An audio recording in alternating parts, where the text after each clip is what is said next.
વાત અમરેલીની કરીશું કે જ્યાં જિલ્લા કોંગ્રેસ પ્રમુખ પર હુમલાનો પ્રયાસ સામે આવ્યો છે। ધારીના દુધાળા નજીક પ્રતાપ દુધાતની કાર આંતરવાનો પ્રયાસ થયો હતો। સોમનાથથી પરત ફરતા સમયે આ કાર પર ધોકા વડે હુમલાનો પ્રયાસ કરવામાં આવ્યો। ધારીના પીઆઈ જાડેજા અને પ્રતાપ દુધાતના ડ્રાઈવર વચ્ચે ટેલિફોનિક વાતચીત થઈ હતી।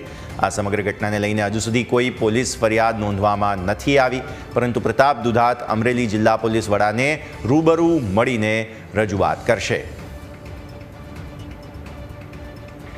સંવાદદાતા દશરથ અત્યારે ફોન લાઈન પર આપણી સાથે। દશરથ, જે રીતે ખૂબ જ જાણીતા ચહેરાને કાફલા પર કાર પર હુમલો કરવામાં આવી રહ્યો છે અને અત્યાર સુધી હજુ કોઈ પોલીસ ફરિયાદ નથી થઈ, કઈ રીતે પ્રતાપ દુધાત આ સમગ્ર કેસને પોલીસ સમક્ષ રજૂ કરશે?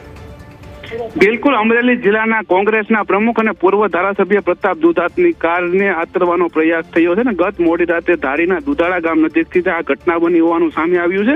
અને સોમનાથથી પરત ફરી રહેલા પ્રતાપ દુધાત અને તેમની સાથે અન્ય કાર પર ધોકા વડે હુમલો થયાનું હાલ સામે આવ્યું છે। ને રાત્રે 10 વાગે આ ઘટના બની હતી અને આ પ્રાથમિક માહિતી મુજબ સમગ્ર ઘટના મુદ્દે ધારીના પીઆઈ જાડેજા અને પ્રતાપ દુધાતના ડ્રાઈવર વચ્ચે થયેલ ટેલિફોનિક વાતચીતનું પણ રેકોર્ડિંગ હાલ સામે આવ્યું છે। જોકે આ સમગ્ર ઘટના મુદ્દે હજુ સુધી કોઈ પોલીસ ફરિયાદ કરવામાં નથી આવી અને પ્રતાપ દુધાત થોડી વારમાં અમરેલી ખાતે પોલીસ વડાને રૂબરૂ મળીને આ બાબતે રજૂઆત કરવાના છે। ત્યારે ક્યાંક ને ક્યાંક આ મુદ્દો જેને લઈને અત્યારે થયો છે, જેને લઈને આ હુમલો થયો છે, જેમનું હજી કોઈ કારણ સામે નથી આવ્યું, પરંતુ પ્રતાપ દુધાત થોડી વારમાં જ આ બાબતે પોલીસને રજૂઆત કરવાના છે। ખૂબ ખૂબ આભાર દશરથ આપનો અમારા સાથે જોડાવા માટે।